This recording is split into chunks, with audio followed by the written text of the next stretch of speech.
Greetings, everyone, from... No, he's gone. Good. Always does it, hey? You always want to do that. You just go away. The moment I try and introduce you. Here you go, little happy chap. Hey? I want to get down. I want to get down. Here you go. Oh, right. So anyway, here we are. Good morning. Good day. Greetings. We continue with this different slant. This morning, right? My thoughts haven't quite caught up with me yet, or is it me that hasn't quite caught up with my thoughts? I'm not sure which, but nevertheless, I'm a little fuzzy. Right.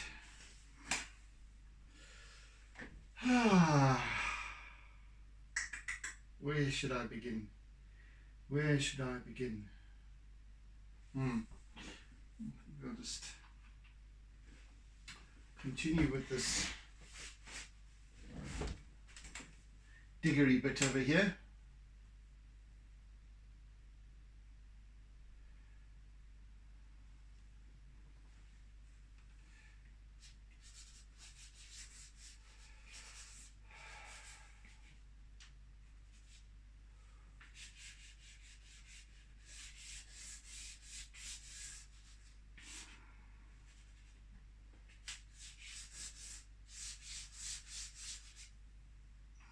I shall use my little SpongeBob tool to just get some nice smooth effect. Again, here's another tool that is predominantly used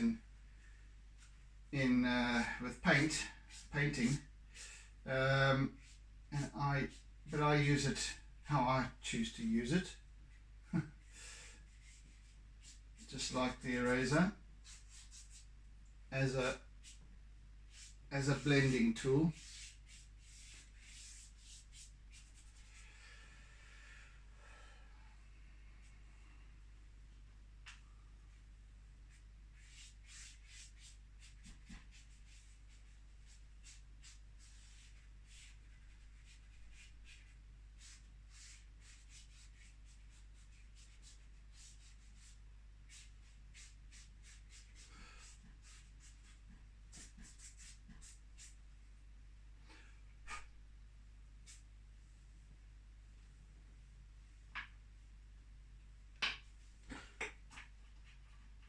There's one I haven't used yet. Let's see what that looks like. Yeah, so we've got this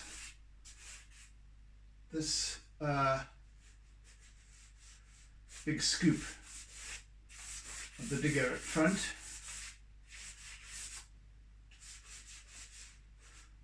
And it's full of this coating of rust.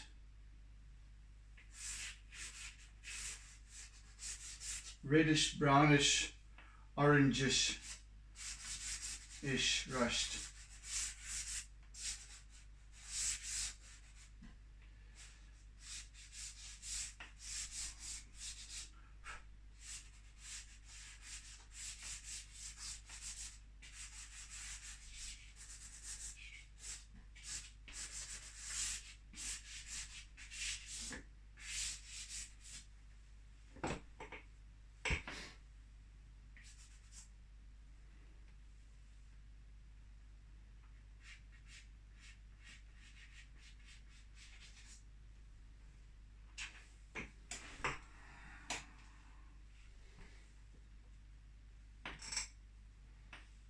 Where's my eraser? Where's my eraser? I think.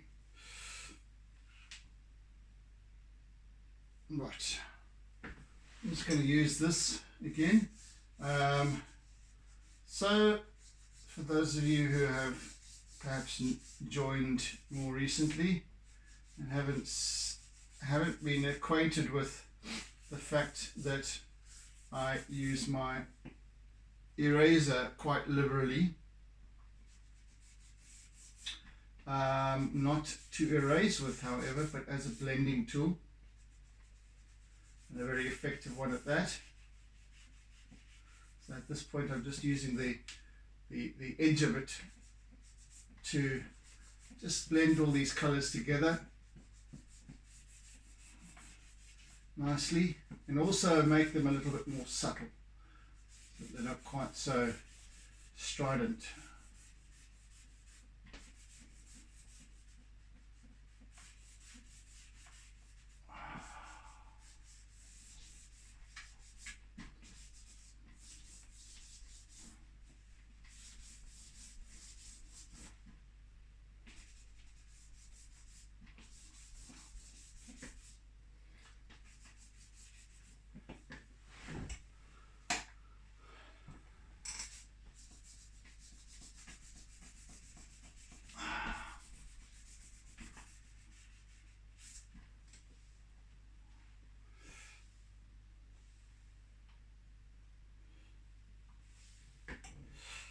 So I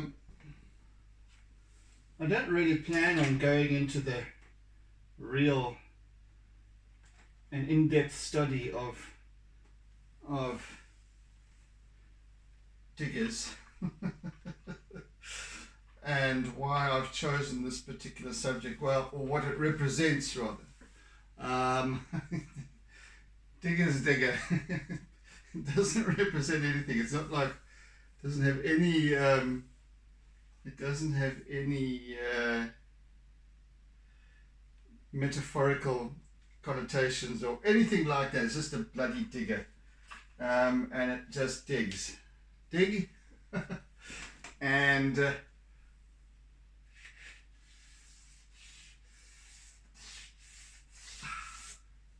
the only reason I've really chosen it is because I'm blinking like it.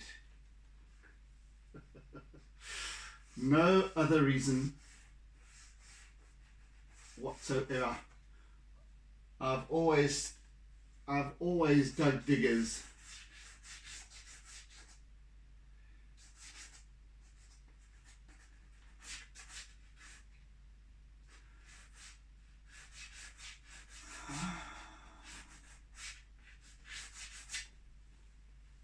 Always. Since I was a child, I have been, perhaps not so much anymore, but I did get quite excited when I came across these beasts down at the beach. But as a child, completely obsessed by these things. I remember once, in fact, I must have been 5 years old, in East London, where we lived for a time, and there was this great big development, residential area that was being laid out, the grid, and the various plots were being allocated, etc. It wasn't a housing estate as far as I can recall, but it was more of a new residential area. And my brother Kim and I took a drive on his 50cc motorbike Honda the one day down to this site, and it was literally just earth that was now being flattened out into various plots and what have you, and there was this gigantic bulldozer, and one of the big ones, with great big trucks like this and whatever, huge thing. And of course I get myself into quite a little frothy over that, and want to get on it, etc. So up I get, and of course it's not there's no steering wheel on these things. It's just levers. So they basically use they in order to turn to the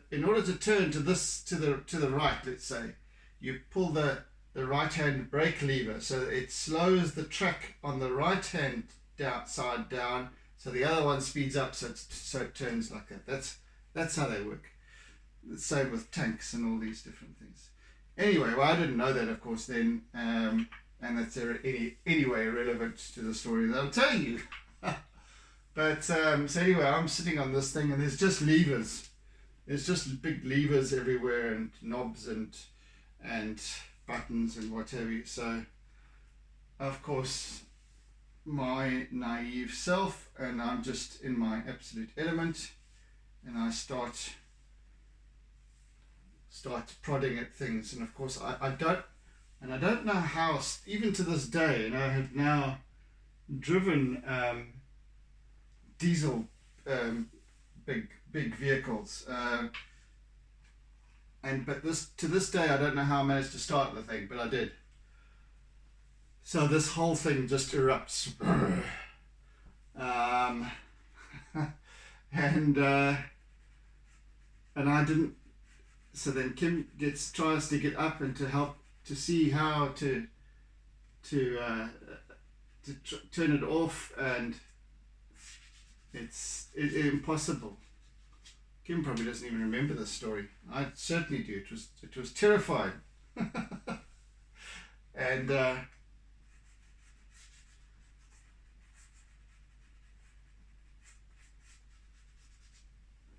And so I didn't switch it off, so we just fled the scene. Back on the motorbike, disappear. The thing must have been, and this was on a weekend, as I recall. So the thing just stayed running, I guess, until the Monday morning,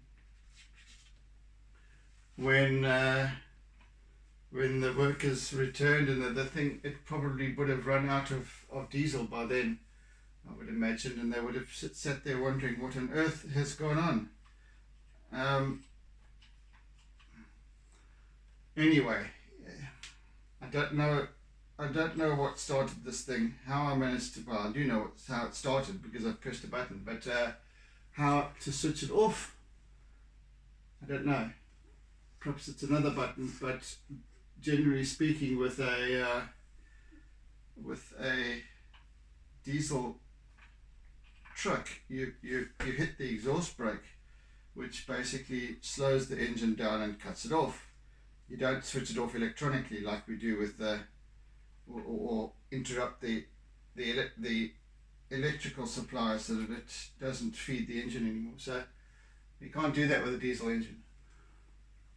Anyway, so to this day I have not resolved that conundrum. And it's when I see vehicles like this, it's when I remember those kinds of stories. It's like there was where we lived in Durban North. There was a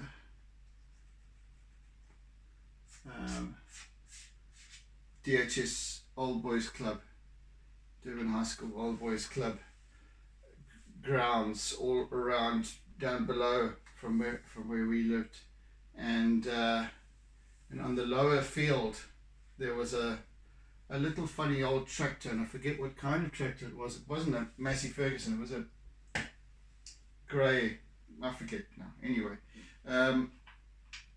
and this thing used to be parked down there, and it was old, and one of those funny metal seats and everything, and the same thing happened then. I must have been 3.5, 4. The same thing happened. Got up on this tractor, and of course nice big steering wheel and everything like this. Get up on the tractor, managed to start it somehow. Again, I think we No, this I was too young to even remember if we managed to turn it off. Somehow I think we didn't. So yes, I've always had an absolute fascination with all things mechanical, and construction vehicles and so on. It's just been my thing. I could tell you on a journey in the car, I could tell you what trucks were approaching at well over a kilometre away. I could tell you their make, in many cases the model. I mean, at 5 years old, I could do that. Such was my obsession.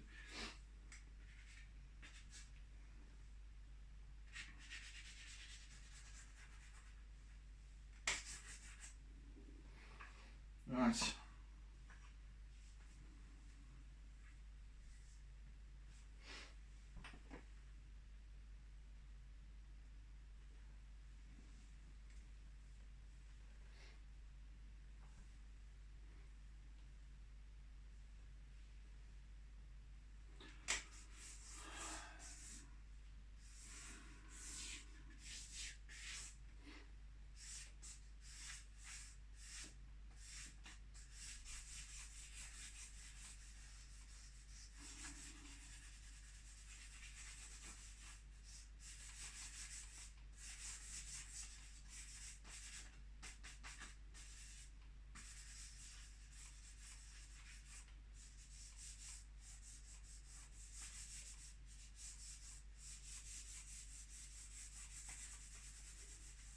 And I'd probably make just as much of a hash of it today to start one of these things up. Probably still wouldn't know how to switch it off. But I have a little bit more savvy today. I think, anyway. Might, maybe not.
Yeah, so that's why this I needed to do this piece, because it's just a kind of a harking back and nod to my childhood years, and perhaps it if it does represent anything. I mean, I was kind of joking. Everything has a reason, everything has a meaning, everything has a purpose. And perhaps the reason for this is to kind of demonstrate the fact that we should never let go of our childhood, of our inner child. Now, I was reminded of this the other day. Gosh, and I even forget the circumstances. But we should never let go of that kind of inner playfulness, that willingness, that state of wonder that we have as children. And when I say wonder, I mean literally in a sense of that kids just sponge everything up. They sponge everything up that they encounter. They learn. They make mistakes, but it doesn't make them. The mistakes don't make them fearful. And they come back and they'll try again. Kids think that they're indestructible, and perhaps to a sense they are. As adults, we think we're volatile and we're breakable, and that's why we become that. That's why we lose our resilience, our natural resilience. Animals in the animal kingdom, every creature except us has resilience built into their makeup. They bounce back very, very, very quickly, very easily from all sorts of things. But we make our lives complicated, and we get too damn serious about life too. We get too serious about problems, and we tell ourselves that there's no way out. We tell ourselves that there are no solutions, where there's a solution to everything, and a child always finds those solutions. So this is kind of a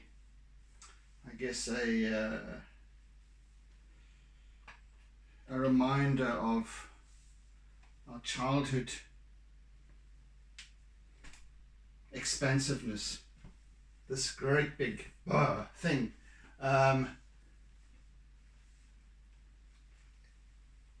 And okay, I'm not going to start drawing dolls and things like that, Barbie dolls and what have you. I'm not going to explore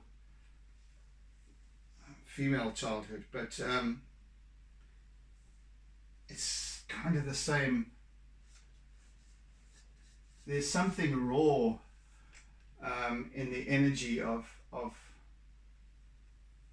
this that I'm doing here, and what it represents to me.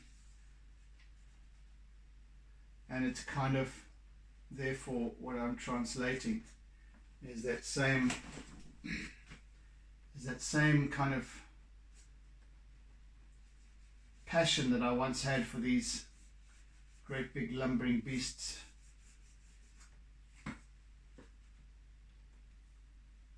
Something like that. Because it still gets me excited. I've got, what can I say? They do, and I'm sure. I mean, for whatever reason, I saw the other day, driving along and saw these great big, massive tires. Massive tires. They must have been at least up to the height of the ceiling. They must have been at least this deep, etc. From a construction vehicle, and I had this little ember fired up inside me into a passionate glow. Inexplicable, but there it was, reminding me of having, if I had seen that as a child, I would have been beside myself, with excitement. It's just interesting, isn't it? How easily we lose sight of those things, or we forget them. But they've never really been lost. They're always there. Those memories, those dreams.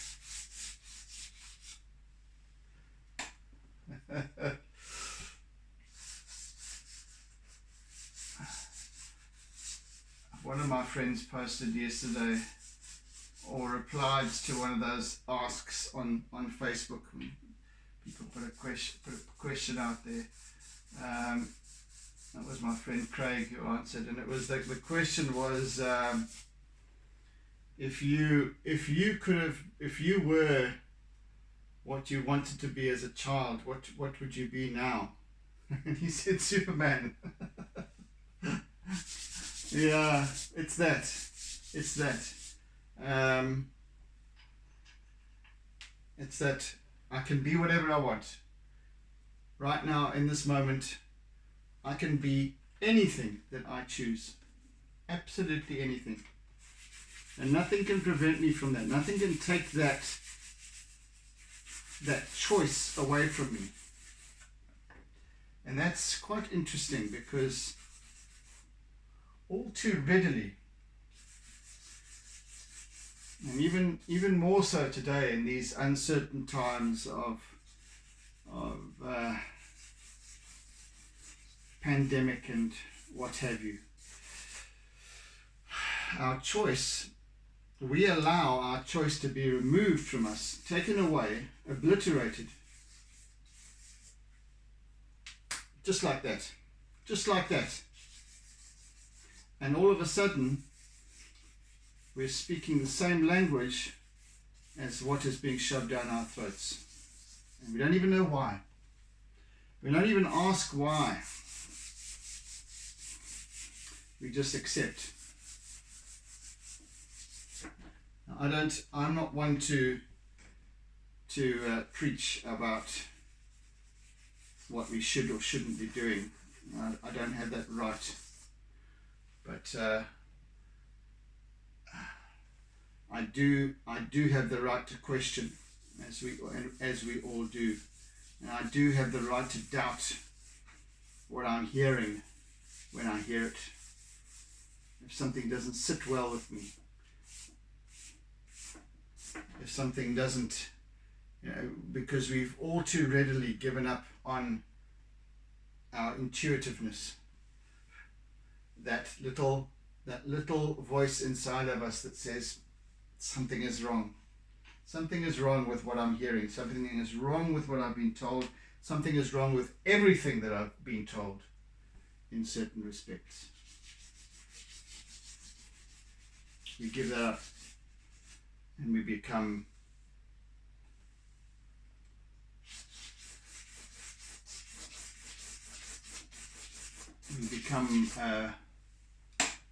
puppets to the puppeteers, and we become puppets to the same puppeteers that up until a point we've been ridiculing, moaning about, complaining about, telling stories about. All along. Now these idiots become the puppet masters at the same time as being idiots, and we can see it, but we choose not to see it. Gosh. Anyway, be that as it may, we all have choice, and that's cool, which is absolutely 100% fine, because it's as it should be.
putting in some debris and stuff here, old bricks and rubble perhaps that are usually found lying around, dug up and what have you.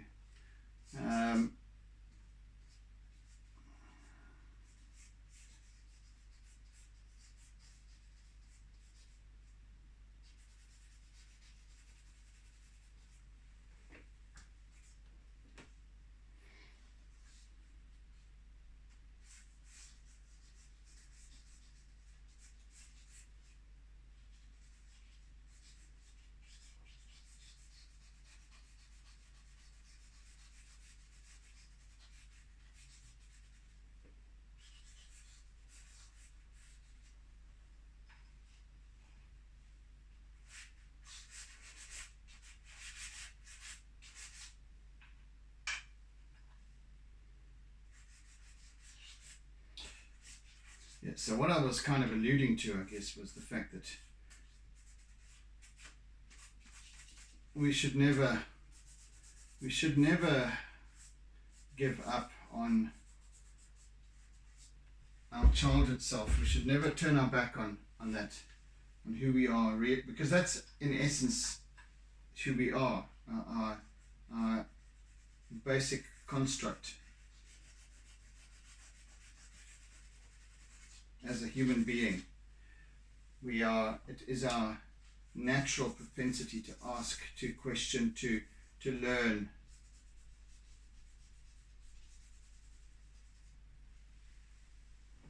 But then as adults, and as we've been conditioned over the decades through schooling system and all sorts of other things, and we've become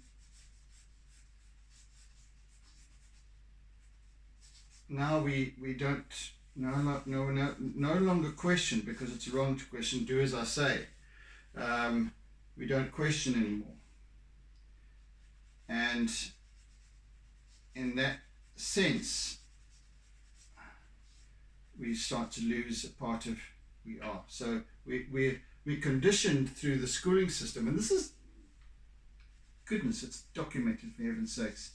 We're conditioned through the schooling system to not answer back, to just do as we're told, and if we do, we get punished, so that when we come to the workplace as a whacker, we've already been conditioned and prepared for our lifelong careers in conformity, in doing as we're told,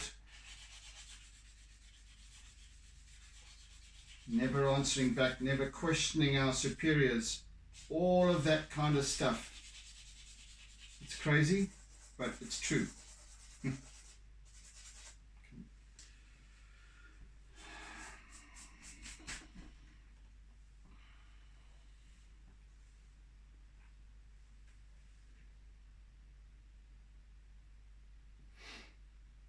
Yes, it is.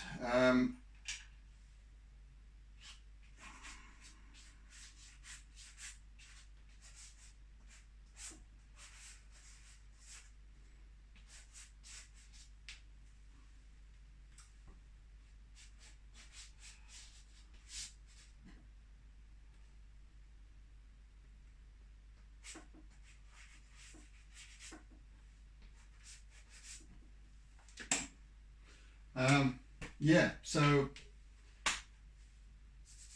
hence whether we end up in industry or not, and that's and I guess this whole concept was brewed back in the from the 1700s, the mid 1700s, at the beginning of the Industrial Revolution.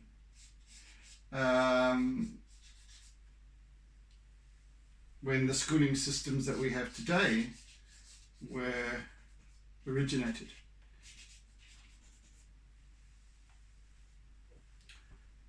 And kind of in principle they're exactly the same today as they were then. Subtle changes, of course, but But the same level of conditioning, the same level of do as you're told, don't answer back, don't question. But then we have, of course, we have millennials who kind of mix things up a bit for everyone. And that's probably right, as it should be. Because it's the millennials of today that will be ruling the world tomorrow, and with that goes all of the old school of thought, the old ways of thinking, the old ways of doing things. That all needs to be reinvented. It all needs to be set aside.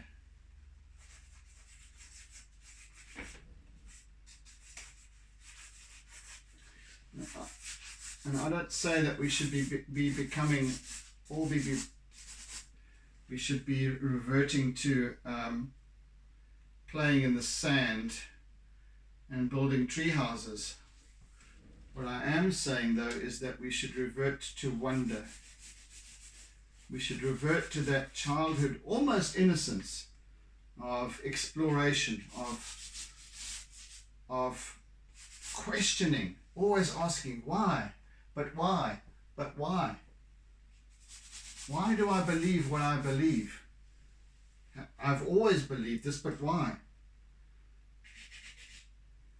I choose to continue to believe it. Why? Okay, now I have the answer as to why. I choose to.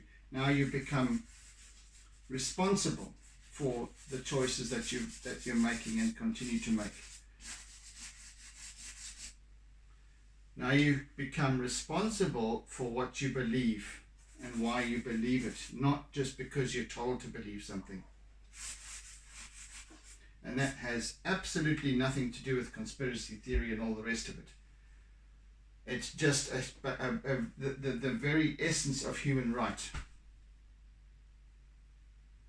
Gosh, I'm preaching today, aren't I? Anywho,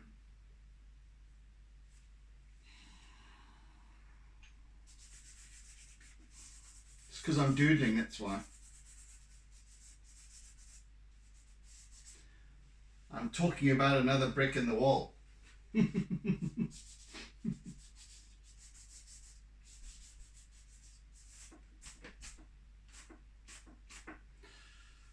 just another brick in the wall.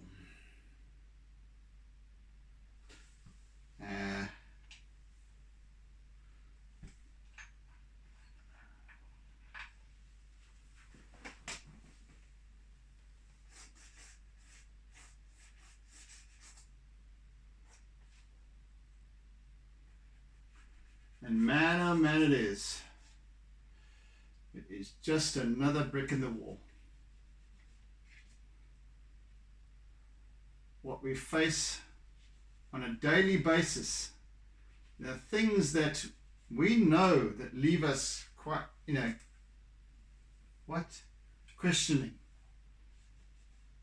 But then we suppress that question and we go, oh well, it is what it is. I'll just do as I'm told then. Do we or do we not? Or do we go, no, hell no, I shall not just dig your heels in because you can, or because you want to, because it feels good, but discerningly so. To go, that doesn't feel right. Let me wait for more information to emerge before I take that plunge. Thank you. It's my life. It's my livelihood. It's my well-being.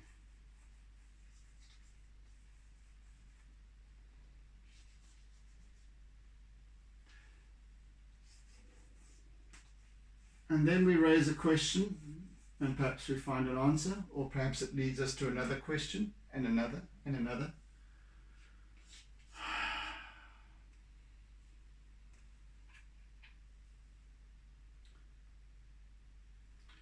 And then we start to patch scenarios together. And yes, you can call it a conspiracy theories if you want to, but I reckon that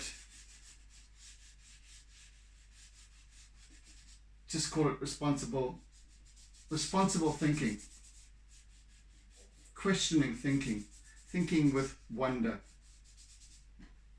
at this wonderful world around us and all that's in it.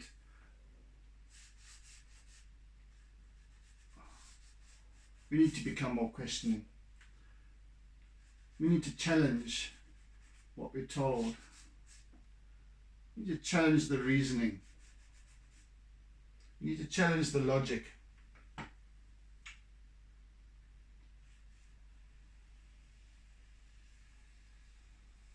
See, that's how easy it is to control society today. In anywhere in the world, that's how easy it is. You start by spreading a story of fear.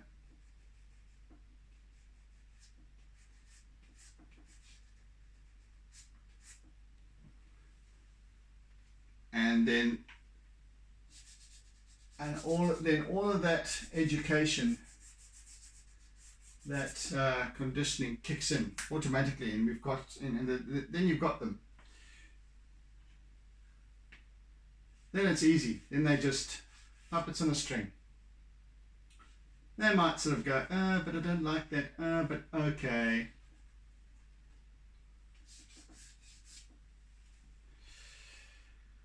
Anyway, it's always choice, and I don't have the right to tell anybody what to think or how to be.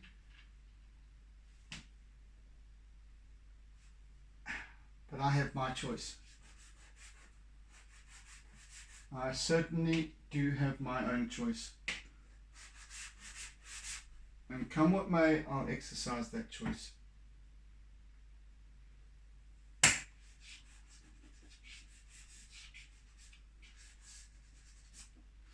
So there's always a little bit of reflection on these things. There's a sheen on the after all, these great big excavators, they've with so much digging and so much abrasion of these great big scoops, they even besides, I mean, this perhaps has become a bit like this from sitting for a few days maybe.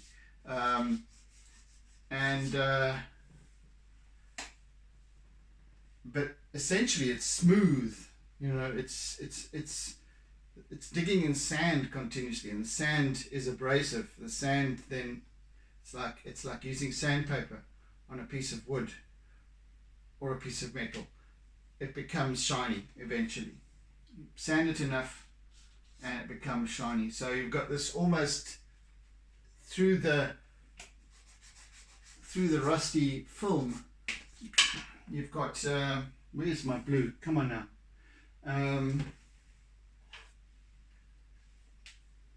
You've got this sheen.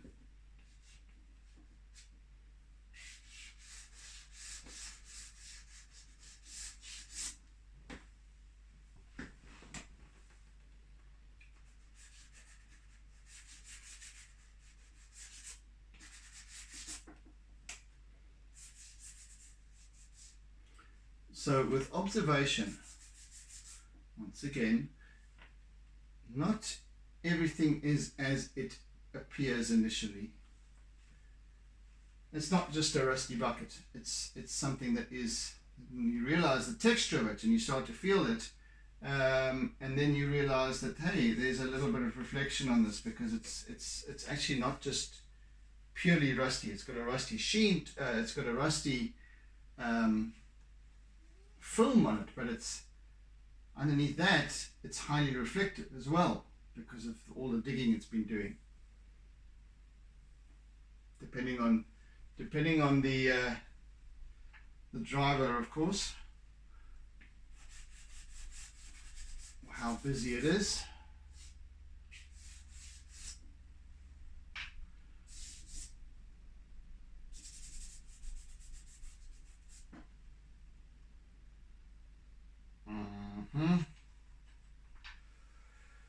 I'm going to just play around with a bit of yellow in here as well, just to pick that up.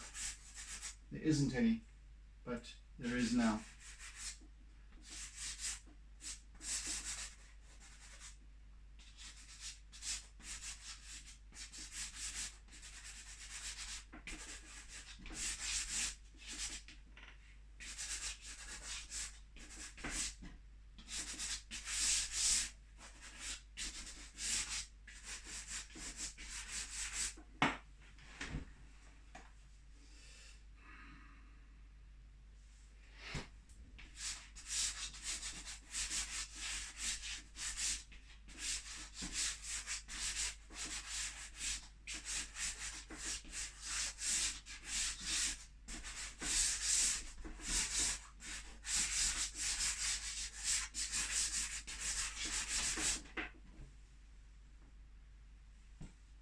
Attack!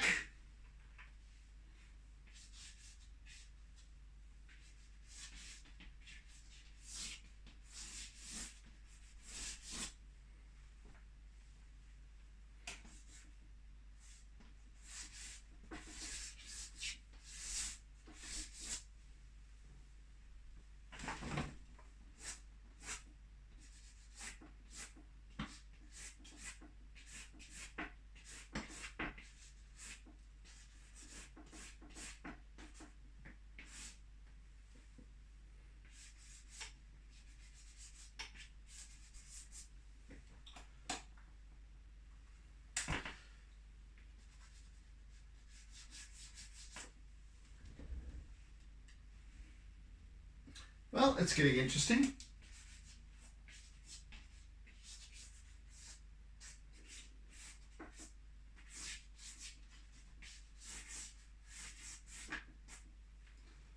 That I can affirm.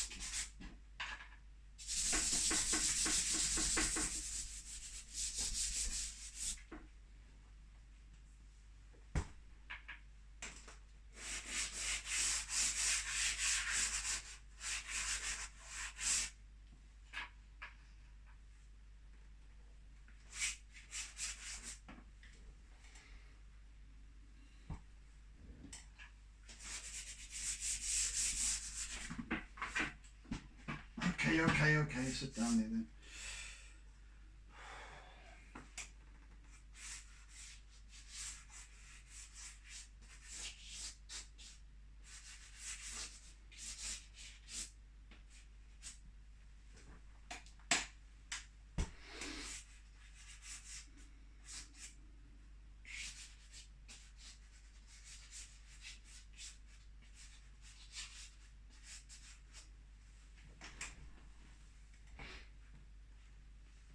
So,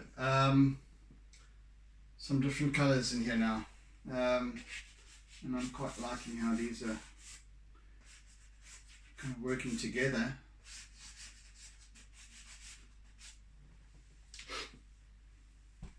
Very haphazardly.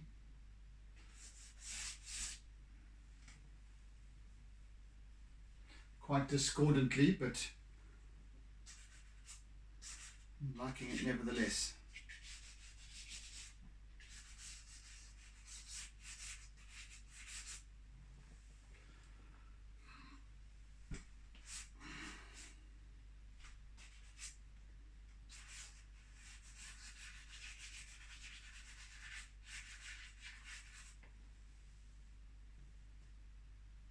Right, let's work on the top there for a bit.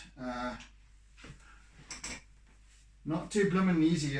Let's get, hello Kit Kat.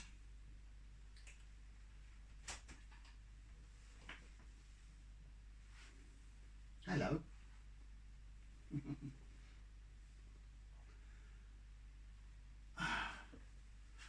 Right.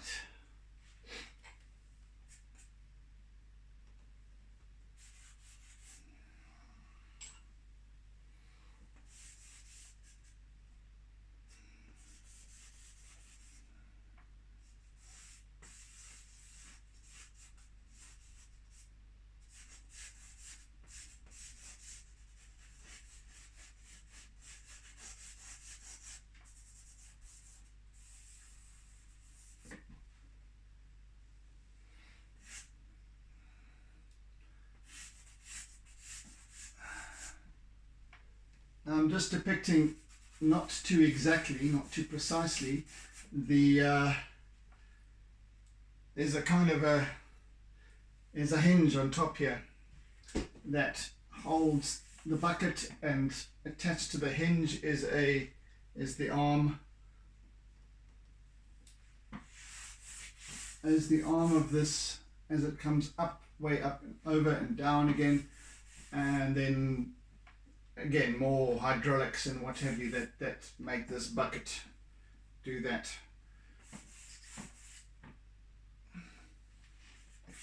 And so slips off the top of the page here.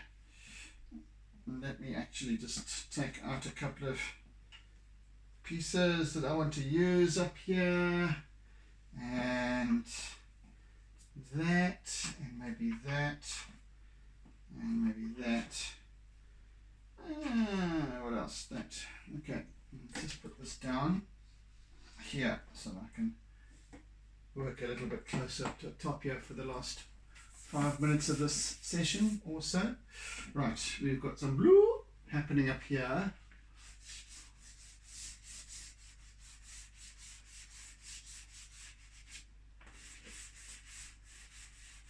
And I'm working very loosely with this piece. I don't want it to start becoming a technical drawing of any shape or form. This is a graphic interpretation of a childhood dream. That's all. Nothing more, nothing less. It is a story of wonder.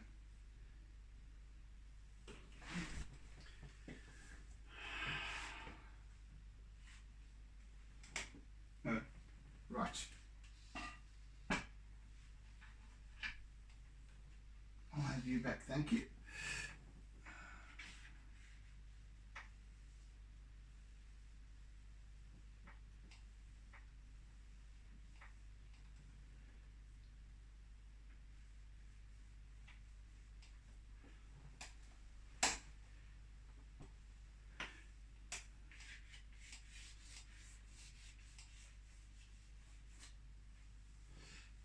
Yes, it's a story of wonder. So I don't want to get too caught up in the technical aspects of representing this thing. It actually, I just wanted borderline, could be anything type of thing, but obviously, you know, we recognize what it is, but that it is mechanical.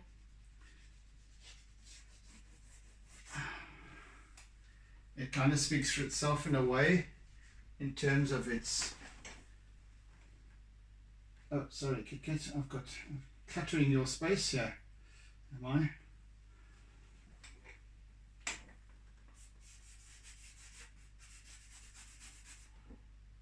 Yeah, in terms of its energy and so on. I mean, I'm always harping on about maintaining the energy of an artwork. And I guess that's kind of what I'm doing here.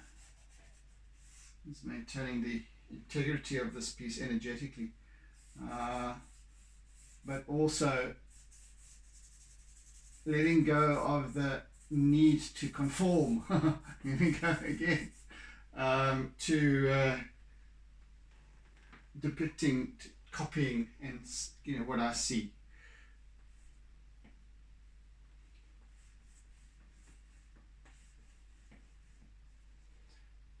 There's just shapes, and they're kind of geometric as well. Big, heavy, long-lasting,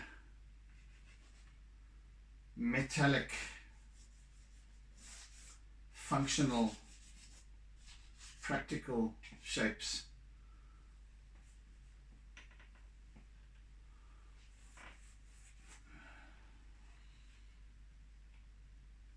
Isn't that so, Kit? Right. what I'm going to do now quickly is just move these clasps down a bit.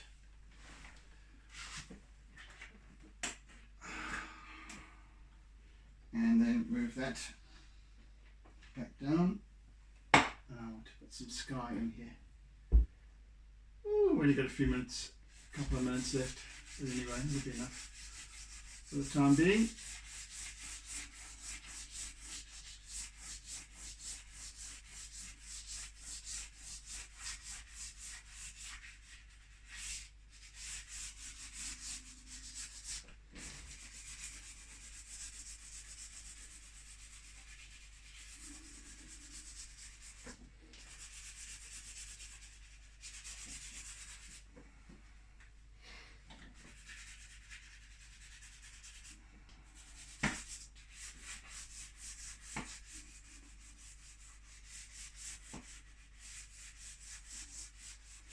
Again, no need to conform in the same way. I depicted the sky in previous pieces, which is all about following the sort of curvature thing, the organicness of it, of seascapes, of landscapes, of whatever. Here I'm using very hard angles up and down across.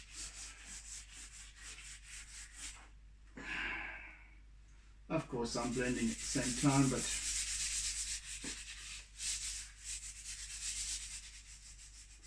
there's going to be more of a grittiness to this piece that others perhaps haven't had. Anyway, I'm just playing with it. Again, I'm working in wonder. I'm just literally playing with this idea, toying with the Tonka.